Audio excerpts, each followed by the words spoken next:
বিরোধী দলকে পত্রিকার সম্পাদকরা যে আহ্বানটা জানিয়েছেন যে তারা যেন বেসামাল না হন, বিরোধিতার জন্য বিরোধিতা যেন না করেন।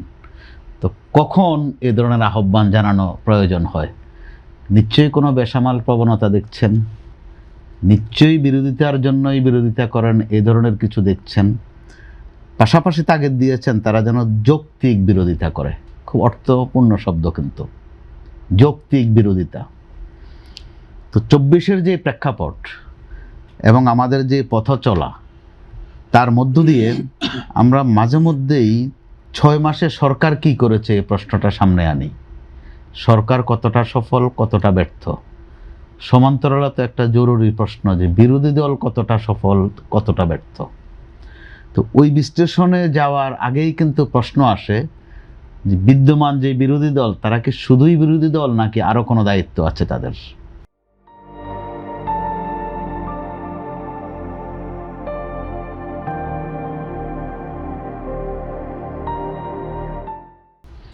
আমরা খেয়াল করছি এই বিরোধী দল বিরোধিতা করে সত্য, ক্ষেত্র বিশেষে সেটা কিন্তু কুসুম কুসুম বিরোধিতা। তো এমনটা যদি হয়ে থাকে যে আমরা দীর্ঘদিনের মিত্রতা ছিল তাদের মধ্যে, রাজনৈতিক মিতালি ছিল, এই জন্য পুরোপুরি বিরোধিতা না করে আধা আধি বিরোধিতা করা, সেটা এক ধরনের বিষয়। আরেকটা হচ্ছে যে বিরোধী দলের অবস্থানটার একটা সুবিধা আছে, নিজের রাজনৈতিক অবস্থা এবং অবস্থান পরিষ্কার করার একটা মোক্ষম সময় বা স্লট হচ্ছে বিরোধী দল। আপনি আজকে যারা সরকারে আছে, অর্থাৎ বিএনপির কথা বলছি, তারা গত 15-16 বছরে রাজনৈতিকভাবে যত হৃষ্টপুষ্ট হয়েছে, ক্ষমতায় থাকতে কিন্তু এত তরতাজা হতে পারেনি। নানান চর্চা তাদের করতে হয়েছে, নানান কৌশল অবলম্বন করতে হয়েছে।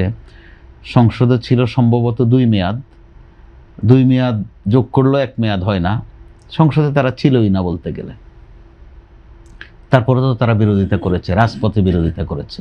তখন কিন্তু আমরা বিরোধী দল বলতে 2টা বুঝতাম, একটা সংসদের বিরোধী দল আর একটা রাজপথের বিরোধী দল।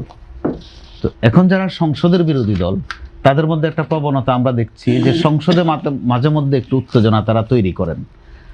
আবার একদিনের মধ্যেই 2 দৃশ্য দেখি, সন্ধ্যা নাগাদ দেখা যায় আবার অত্যন্ত খুব কোলাকুলি করেন। ফার্স্ট হাফে গালাগালি, সেকেন্ড হাফে গলাগলি। এই নমুনা কিন্তু আমরা কয়েকবার দেখেছি। সংসদে যেটা বলেন ঠিক পল্টনে এসে অথবা বাইতুল মোকাররমের গেটে এসে আরেকটা বলেন। তো এগুলো কিন্তু মানুষ খেয়াল করে। তো এই জন্য বলছি, বর্তমান যারা বিরোধী দল তাদের কিন্তু করার অনেক কিছু আছে, কিন্তু আমরা খেয়াল করে দেখলাম জ্বালানি বলেন, বিদ্যুৎ বলেন, এই নিয়ে তাদের জোরালো কিন্তু বক্তব্য নেই। বা হামেজে এত শিশু মারা যাচ্ছে বা এখনো যাচ্ছে, এই নিয়েও তাদের মধ্যে আমরা কিন্তু যৌক্তিক কোনো কথাবার্তা দেখি না। তারা অন্য কিছু নিয়ে থাকেন। অন্য কিছু বলতে বিশেষ করে সুযোগ সুবিধার বিষয়, এটা খুব আলোচিত। যেখানে তারা একটা হাইপ তৈরি করলেন যে তারা সরকারি সুযোগ সুবিধা নেবেন না, প্লট নেবেন না, ফ্ল্যাট নেবেন না, গাড়ি নেবেন না, আরও অনেক কিছু বলেছিলেন। এটার মধ্যে কিন্তু মানুষের একটা আশাবাদ জেগেছিল। পরবর্তীতে সরকারি দল থেকেও সেটাই বলা হয়েছে। কিন্তু অল্প কিছুদিন পরে দেখলাম যে না, তারা শুধু এগুলোই চান না, সাথে আরও কিছু চান। অর্থাৎ বিশেষ করে ইট, রড, সিমেন্ট, মানে এলাকার বরাদ্দ। তো আলোচনায় তো ছিল যে আমাদের সংসদ হবে একেবারেই সংসদীয় কার্যক্রমের, ওখানে আইন সংস্কার হবে, আইন মেরামত হবে, আইন প্রণয়ন হবে যদি প্রয়োজন হয়। কিন্তু আমরা দেখলাম এই দিকে তারা খুব একটা নেই। বরং ওই কে কত বরাদ্দ পেয়েছেন, কার চেয়ে কে বেশি পেয়েছেন, কিন্তু কথা দিয়েছিলেন তো আমাদেরকে যে তারা সংসদকে সংসদীয় ব্যবস্থায় যেই সংসদ চালু থাকা উচিত সে একটা দৃষ্টান্ত তৈরি করবেন। কিন্তু আমরা দেখলাম যে না, তারা ওই যে এলাকার উন্নয়ন, বরাদ্দ, সুযোগ সুবিধা নিয়ে বেশি থাকছেন। এইরকম একটা জায়গায় যখন পত্রিকার সম্পাদকরা বিরোধী দলকে আজকে যে আহ্বানটা জানিয়েছে, অত্যন্ত অর্থপূর্ণ। 2টা অংশ আছে এখানে। একটা হচ্ছে যে তারা যেন অর্থপূর্ণ বিরোধিতা করে, আর একটা হচ্ছে যেন বিরোধিতার জন্যই বিরোধিতা না করে।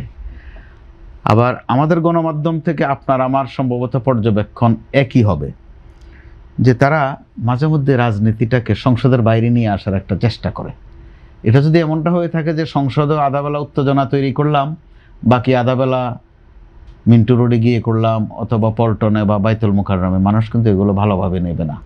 কারণ তারাই কথায় কথায় আমাদেরকে শোনাচ্ছে নতুন বাংলাদেশ, রূপান্তরিত বাংলাদেশ। তো চর্চায় যদি আগের বাংলাদেশে থাকে, এতে করে এটা মানুষ ভালোভাবে নেবে না।